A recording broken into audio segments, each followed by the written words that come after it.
Hello दोस्तों, स्वागत है आपका A to Z स्टोरीज़ पर। हमारे साथ जुड़े रहने के लिए हमको सब्सक्राइब कीजिए और बेल आइकन को ज़रूर दबाइए। सिद्धांत से जब भी सादगी आएगी वो चालबाजी होगी, चालाकी होगी। तुमने शायद सरोजिनी नायडू का प्रसिद्ध वचन न सुना। सरोजिनी नायडू गांधी के निकटतम लोगों में एक थी, अत्यंत आत्मीय लोगों में एक थी। एक वचन बहुत प्रसिद्ध है सरोजिनी नायडू का कि लोगों को पता नहीं है कि इसके आदमी को गरीब रखने के लिए हमें कितना खर्च करना पड़ता है। गांधी की गरीबी बड़ी महंगी गरीबी थी। वे दूध तो बकरी का पीते थे, लेकिन बकरी का भोजन तुम्हें पता है, काजू किशमिश। ऊपर से दिखता है बकरी का दूध पीते हैं बेचारे। वे चलते तो थर्ड क्लास रेल के डिब्बे में थे, लेकिन पूरा डब्बा उनके लिए रिजर्व होता था। इससे फर्स्ट क्लास में चलना सस्ता है। जहां 70 आदमी चलते वहां एक आदमी चल रहा है। यह 70 गुना खर्च हो गया। थर्ड क्लास से फर्स्ट क्लास में 4 गुना फर्क होगा। ये सादगी वादगी नहीं है, ये बड़ा होशियार हिसाब है। ये सब सिद्धांत की बातचीतें हैं। इन सिद्धांतों के कारण ऊपर से चीज़ें और दिखाई पड़ती हैं, भीतर कुछ और होती हैं। सरोजिनी नायडू ने सही कहा है। सरोजिनी नायडू ने कहा है कि अमीर से अमीर आदमी जितना खर्च करे, गांधी की गरीबी पर उससे ज़्यादा खर्च करना पड़ता है। वे गरीबी महंगी है।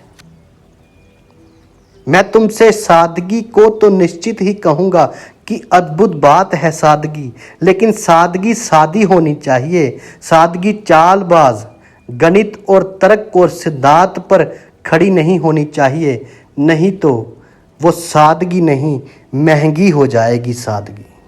फिर ये भी हो सकता है कि सादगी आर्थिक रूप से महंगी ना हो, लेकिन अगर तुम्हारे भीतर किसी गणित पर खड़ी है तो सादगी फिर भी नहीं हो सकती। जैसे जैन मुनि की सादगी सादगी नहीं है, क्योंकि वे ये सोच रहा है कि इस तरह सादे रहने से ही मोक्ष के सुख मिलेंगे। ये कोई सादगी ना हुई, ये तो सौदा हुआ। सादगी कहाँ हुई?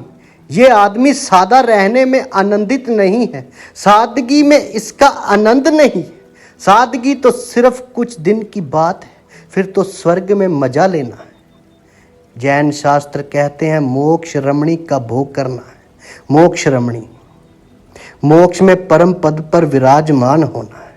इसलिए सादगी चल रही है। इसको तुम सादगी कहोगे क्या? मैं तो उसको सादगी कहता हूँ जिसका आनंद उसमें ही हो। तुम्हें आनंदित लगता है नगन होना, कोई आगे का मोक्ष नहीं। तुम्हें नगन रहने में मस्ती छा जाती है, तुम्हें आनंद मिलता है। आगे का मोक्ष तो वणिक का हिसाब है, मन का हिसाब है। और तो और तुम्हें नगन होना अच्छा लगता है। तो मैं तुमसे ये कहना चाहता हूँ, तुम बहुत चौंक होगे इस बात से कि अमेरिका के समुद्र तटों पर अगर कोई नगन स्नान कर रहा है, वे ज़्यादा सादा है बजाय तुम्हारे नगन दिगंबर के। क्यों?